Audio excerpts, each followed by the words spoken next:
Good morning, guys. This is another episode of the Happy Doc.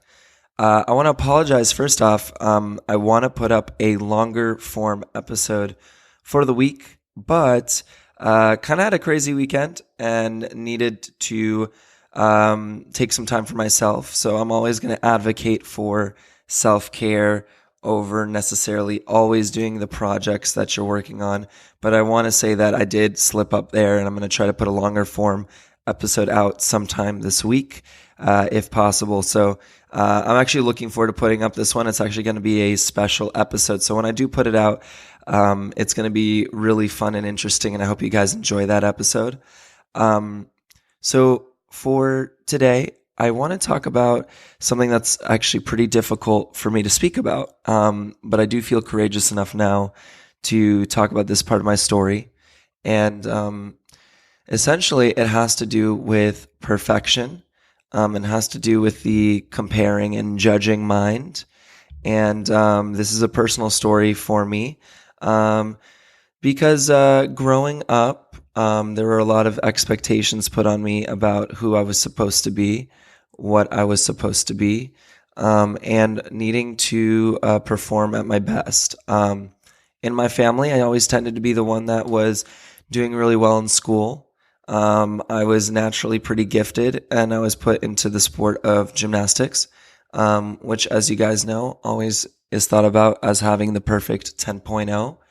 And that's really great, and I learned so much through gymnastics, and honestly, probably one of the biggest reasons why I'm at the level in my life and the way I perform and the way I do. But it comes with some downsides, and it came with some things that were difficult for me to handle, mainly the idea around perfection. Nothing is ever really good enough, and whatever that you do, there's always a better way to do it. And there is this idea of constantly trying to reach toward perfection. And so you're always being really tough in the aspects of, what's going wrong. The focus is always on what's wrong. The focus is always on, where did we mess up? And I think that idea of perfection actually kind of impacted other areas of my life. So again, when you're performing, there is always ways to do things a little bit better, but there needs to be an acknowledgement of the whole, right? So this kind of spread into other areas of my life where, for example, I was doing the whole comparison thing when I was hanging out with my friends who are gymnasts, and I was always a little bit chubby, and I always had a little bit of a belly, and that was kind of like my body type. Maybe I wasn't eating the best foods or whatever, I don't know, but regardless of all that, I never had like the six-pack abs, and I never had like that ripped body. And so when I would take my shirt off, I'd always be embarrassed, and I'd look around and say everyone else is really fit. And yet with me, I know I'm strong and I know I can do all this stuff. But I was always comparing, and I was always looking at someone else for feedback about, the way I was supposed to look. And that was really hard. That was like really hard on me. And it was frustrating. And, I would always do this to myself, and I would beat myself up. And that type of thinking moved on and moved forward into other areas of my life as well. And again, there's nothing wrong with being motivated by other people to do better for yourself, but there is something wrong, I believe, when you're not fully comfortable in your skin where you're at now. And so that was really challenging for me, this idea of constantly needing to be perfect, constantly searching for the perfect thing, instead of enjoying life and where you're at right now, and pursuing whatever it is that you'd like to pursue. And so that perfection mentality has really impacted me, and I think it's just really important to be cognizant of that.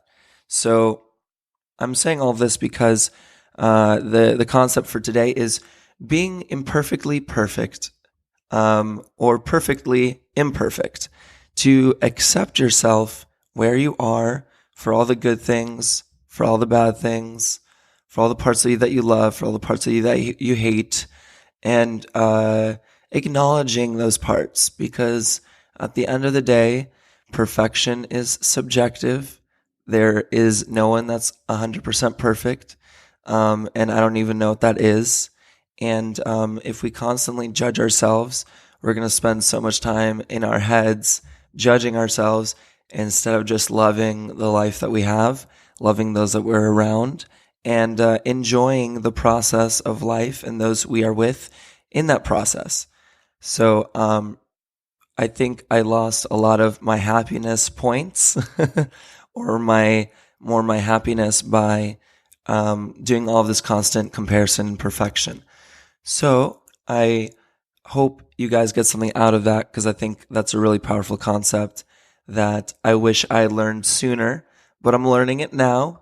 And that was a difficult story to tell, but that is a part of my journey. This body comparison or this life comparison, whatever it is that you do, it's really important to check in and see if it's fair, if it's valid. And I think there are some techniques to getting over that. And I think the biggest thing that's been helpful for me is a gratitude practice. Gratitude has allowed me to appreciate what I have now, instead of looking at what I lack. So that's a little tip for kind of dealing with it, and acknowledging that it's there. I think that's really important too. So I hope you guys enjoyed that episode for today. My ask of you is very simple. I just want you to implement some gratitudes into your life. Be able to appreciate what it is that you have.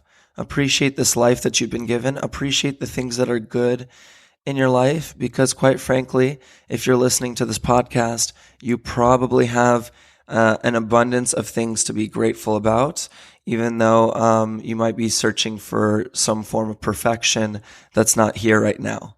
So some food for thought for today. So please, my ask is for you guys to implement some gratitudes for this week. Have an amazing day, and take care, everyone.